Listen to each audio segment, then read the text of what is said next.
मजबूरी है इसलिए बस। क्या मतलब बताओ ना क्या मजबूरी? सर मेरा कोई भाई नहीं है। ओके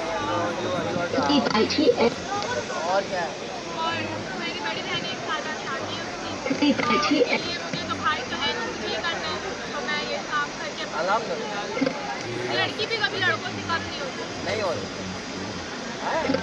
तो तुम डेली कमा रही हो? अच्छा, बस अल्लाह का शुक्र है जो मिल रहा है अल्लाह का। तुमको ये कहाँ है अपने दला भाई फाउंडेशन के पीछे है, वो आपके पीछे है। दला फाउंडेशन के हमारी तरफ से टूबा है, नाम है टूबा के तरफ से, और हमारा एक इदारा है बैक टू स्कूल। तो ये क्या मदद चाहिए? ख़वातीन हज़रात, मैक वीलॉग्स 945 का मेज़बान आपसे मुखातिब है।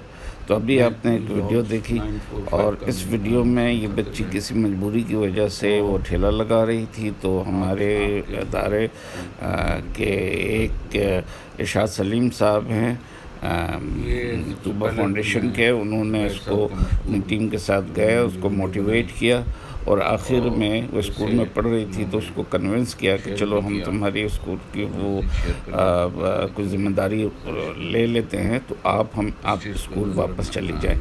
तो वो फिर उनको बात समझ आ गई बच्ची को, और उसने अपना जो इनसे वादा कर लिया कि ठीक है मैं स्कूल वापस चली जाऊंगी, अपनी तालीम भी मुकम्मल करूंगी और इसमें जो भी हो सकता है मैं मदद करूंगा। उम्मीद है कि आपको और ये वीडियो पसंद आई होगी। अगर पसंद आई है तो इसे लाइक करें, इस चैनल को सब्सक्राइब करें। जज़ाकल्लाह खैरन।